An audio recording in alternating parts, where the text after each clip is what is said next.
Subordination of individual interest to general interest. Another principle proposed by Henry Fayol. अब हम discuss करेंगे subordination of individual interest to general interest. इसका मैं आपको main theme बता देता हूँ कि इसका क्या मीनिंग है। हेनरी फियोल ने ये कहा कि जो एम्प्लॉइज कंपनी में काम करते हैं उनकी अपना इंटरेस्ट होता है, दिलचस्पी होती है कि ऐसा हो जाए। कंपनी ये चाहती है कि ऐसा हो। हेनरी फियोल ने ये कहा कि अगर किसी बात को लेकर ऑर्गेनाइजेशन और एम्प्लॉइज के बीच कॉन्फ्लिक्ट अराइज होता है तो फिर उस सिचुएशन में ऑर्गेनाइजेशन के इंटरेस्ट को प्रायोरिटी देनी चाहिए। हमें किसे प्रायोरिटी देनी चाहिए? ऑर्गेनाइजेशन के इंटरेस्ट को प्रायोरिटी देनी चाहिए। मैं सबसे पहले एग्जांपल से इसे डिस्कस करता हूं so that you have clear understanding of the concepts. देखिए एग्जांपल क्या कहता है। एग्जांपल में है a company may want to get maximum output. Output का मतलब होता है प्रोडक्शन या प्रोडक्ट। एक a company may want to get maximum output from its employees at a competitive cost salary। एक कंपनी ये चाहती है कि उसके एम्प्लॉइज ज्यादा से ज्यादा प्रोडक्शन करें, ज्यादा से ज्यादा प्रोडक्ट बनाएं और हम उन्हें कंपेटिटिव कॉस्ट यानी कि जो मार्केट में और एम्प्लॉइज को सैलरी मिल रही है और ऑर्गेनाइजेशन में हम उसी सैलरी पर एम्प्लॉइज को रखेंगे और एम्प्लॉइज को उतना ही सैलरी देंगे। ये इंटरेस्ट है किसका? कंपनी का। आगे देखिए एम्प्लॉय क्या सोच रहा है। While an employee may want to get maximum salary, और एक एम्प्लॉय ये चाह रहा है कि मुझे ज्यादा से ज्यादा सैलरी मिले और मैं कम से कम काम करूं। अब यहाँ पर दोनों के इंटरेस्ट मैं बता रहा हूँ, कंपनी का भी और एम्प्लॉय का भी। कंपनी ये चाहती है कि एम्प्लॉय ज्यादा से ज्यादा प्रोडक्शन करे, ज्यादा से ज्यादा प्रोडक्ट बनाए, कंपेटिटिव कॉस्ट पर हम उन्हें सैलरी देंगे अच्छी। और एम्प्लॉय ये चाहता है मुझे अच्छी सैलरी मिले लेकिन मुझे काम कम करना पड़े। तो अब यहाँ कंपनी का जो इंटरेस्ट है वो है ज्यादा प्रोडक्शन और एम्प्लॉय का जो इंटरेस्ट है वो है ज्यादा सैलरी कम काम करके। बताया here interest of company will supersede the interest of the employee. तो हम यहाँ पर किसके इंटरेस्ट को ज्यादा प्रेफरेंस देंगे? कंपनी के। कंपनी के इंटरेस्ट को हमें प्रेफरेंस देना है।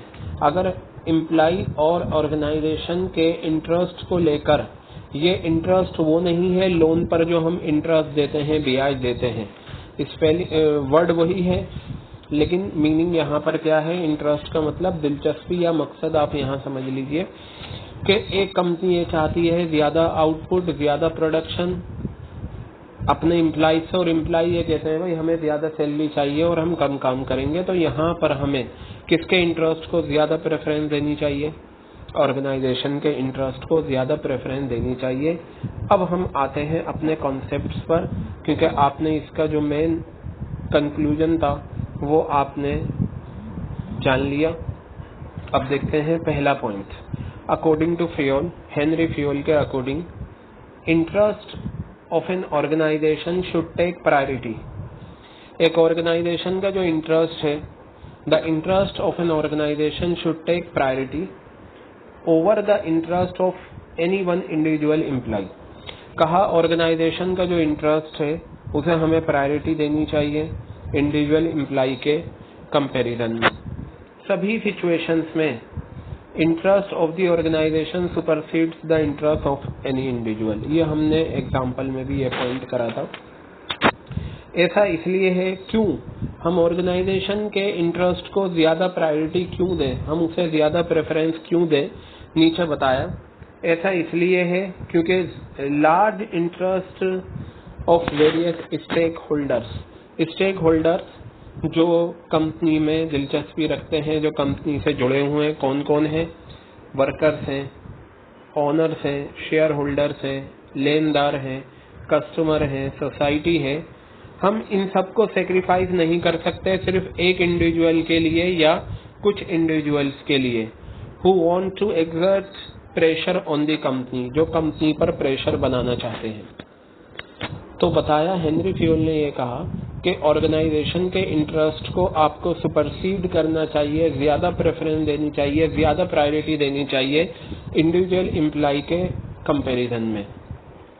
सभी सिचुएशन में ऑर्गेनाइजेशन के इंटरेस्ट को हमें क्या करना है, प्रेफरेंस देनी है। ऐसा इसलिए है क्योंकि एक ऑर्गेनाइजेशन के साथ कई सारे लोग जुड़े हुए हैं, जो वर्कर्स हैं वो भी जुड़े हुए हैं, जो लेनदार हैं जिन्होंने उधार में सामान दिया है उन्हें भी अपना पैसा चाहिए, जिन लोगों ने कंपनी में पैसा लगाया है शेयर होल्डर्स हैं वो भी कंपनी से कनेक्टेड हैं, मालिक लोग कंपनी से कनेक्टेड हैं, कस्टमर जिन्हें कंपनी सामान भेजती है, सेल करती है, सोसाइटी है। हम इन सबको सेक्रीफाइस नहीं कर सकते सिर्फ एक इंडिविजुअल के लिए या कुछ इंडिविजुअल्स के लिए जो कंपनी पर प्रेशर बनाना चाहते हैं। नीचे बताया manager should not take unfair decision, managers को अनफेयर डिसीजंस नहीं लेने चाहिए बाय टेकिंग ब्राइब्स और by giving benefits to their relatives, but decision must be for the benefit of the organisation. और जो एक ऑर्गेनाइजेशन में मैनेजर्स होते हैं वो क्या करें, अनफेयर डिसीजन ना लें, मतलब जो उनके रिलेटिव्स हैं उन्हें ज्यादा बेनिफिट्स दे रहे हैं, बल्कि मैनेजर्स को दिमाग में रखना चाहिए ऑर्गेनाइजेशन का बेनिफिट्स। अब हम आगे की तरफ आते हैं, ये देखिए ये पॉइंट है, employees must sacrifice their leaves और attending family function if organisation need the presence of employees. बताया अगर एक ऑर्गेनाइजेशन को एम्प्लॉइज की बहुत ज्यादा जरूरत है, कोई काम अर्जेंट आ चुका है, तो ऐसी सिचुएशन में एम्प्लॉइज को क्या करना चाहिए, अपनी छुट्टियां सेक्रीफाइस कर देनी चाहिए। Employees must sacrifice their leaves और अटेंडिंग फैमिली फंक्शन अगर ऑर्गेनाइजेशन को उनकी जरूरत है। तो इस प्रिंसिपल से हमने क्या सीखा कि एक कंपनी और एम्प्लॉइज के जो इंटरेस्ट हैं, अगर किसी भी चीज को लेकर कोई कॉन्फ्लिक्ट अराइज होता है तो हमें ऑर्गेनाइजेशन के इंटरेस्ट को ज्यादा प्रेफरेंस देनी चाहिए एज कम्पेयर टू एम्प्लॉय। एक एग्जांपल लिया कि एक कंपनी ये चाहती है कि उसके एम्प्लॉइज मैक्सिमम आउटपुट करें, ज्यादा से ज्यादा प्रोडक्शन करें और हम उन्हें अच्छी सैलरी देंगे, जबकि एम्प्लॉइज अच्छी सैलरी चाहते हैं कम से कम काम करके। तो इस सिचुएशन में कंपनी के इंटरेस्ट को ज्यादा प्रायोरिटी देनी चाहिए। क्लियर हो गई बात। इसी तरीके से बताया कि एक कंपनी के साथ कई सारे लोग जुड़े हुए होते हैं और हम उन लोगों को सेक्रीफाइस नहीं कर सकते एक इंडिविजुअल या कुछ इंडिविजुअल्स के लिए। तो ये हमारा subordination of individual interest to general interest वाला कॉन्सेप्ट था। अब हम यहाँ पर आते हैं, अगर हम इस प्रिंसिपल को फॉलो करते हैं तो क्या होगा और अगर फॉलो नहीं करते तो क्या होगा। अगर हम इस प्रिंसिपल को फॉलो करते हैं तो achieving organisational goals, organizational goals क्या होंगे, अचीव होंगे। When organizational goals have priority over individual goals, when organizational goals have priority over individual goals, then it will be easy to achieve them. Individual goals के comparison में अगर हमारा organizational goals priority होगी तो उसे achieve करना, जैसे मान लीजिए ऑर्गेनाइजेशन का गोल है मैक्सिमम आउटपुट प्रोड्यूस करना, तो वो प्रोड्यूस करना पॉसिबल है। अब इसका adverse effect, achieving organisational goals positive effect है, if we do not follow this principle, then what will be the negative effect? No achievement of organizational goals. Individual try to achieve personal goals by ignoring organizational goals.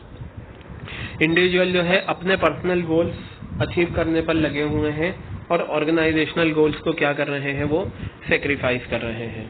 तो ये हमारा principle था, subordination of individual interest to general interest, that we have discuss in detail.